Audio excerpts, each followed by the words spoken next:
Welcome to this Soccer Nova Scotia best practice video.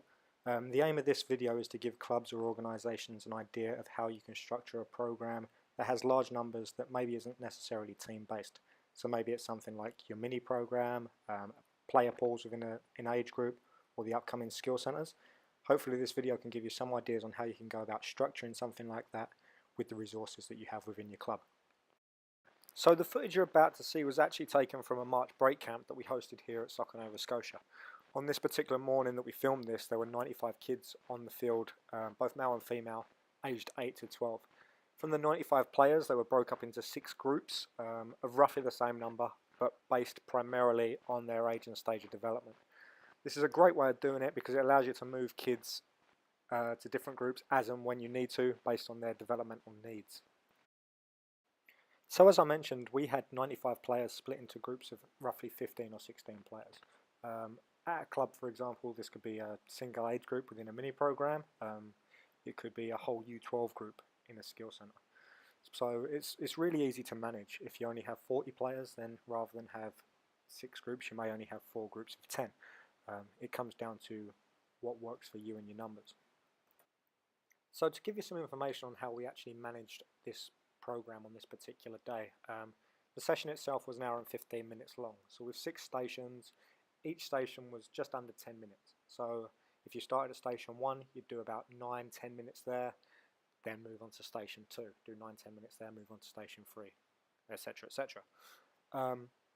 The way it was managed is that there was actually a coach that was assigned to each station. So if you think of your mini program, these could be your lead coaches, and they just stayed at that station for the entirety of that session. Each group then had a junior staff member associated to the team, and they actually moved round with the group. So the group that started at station 1 had a junior coach, so when they moved to station 2 to do physical literacy, the junior coach actually moved with the team. So if you think about your mini program again, that could be a great way to use a parent coach who stays with their child's group for the whole hour and 15 minutes. One of the major benefits in doing it this way with the station approach is that it allows for kids to keep playing the whole time without getting bored. So we know that younger players, for example, have a hard time concentrating for longer periods of time. So by being at each station for only 10 minutes, having a couple minutes, water break, and then moving on to something completely different is great to keep their attention span for the whole hour and 15 minutes, however long your session is. By staffing it the way we did, having the junior staff or maybe it's a parent volunteer stay with them, it gives them that sense of security that they might need going from one place to another on the field.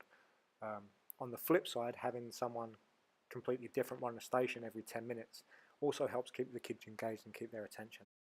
So there's a little explanation of how something like this can be set up and how it looks on paper. So what we'll do now is we'll have a look at the activities themselves to see how they worked in an on-field nature. Obviously, first up is station number 1, which is small-sided games onto big nets. If you take a look at the footage, it's just 4 teams of 4, 2 games going on side by side. You've got your 2 coaches, your lead coach and your junior coach in the middle, and the kids are just playing, adapting the rules to suit the age and stage of the players. Station 2 was our physical literacy station.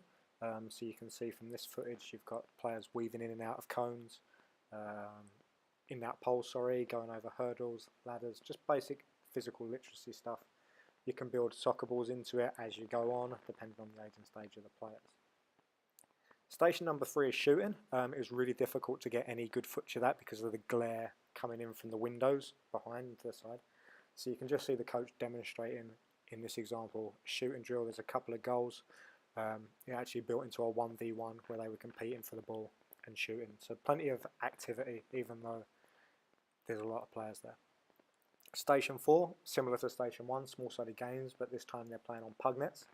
So no goalkeepers. Again, depending on the age of the kids, would dictate how many players per team and the size of the field. But for us, this was perfect. 2 small games going on. Station 5 was ball manipulation. So in this example, the coach had every kid with the ball, working on dribbling, toe touches, just basic stuff, being comfortable having a ball at their feet, trying different moves.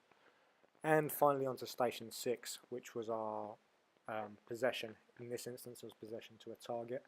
The coach here actually changed the drill depending on the age and stage. It was the exact same setup, but for an advanced group like maybe the one that's playing right now, they went to targets and had a touch limit. For younger groups, they played just straight possession or even handball, depending on how good the groups were.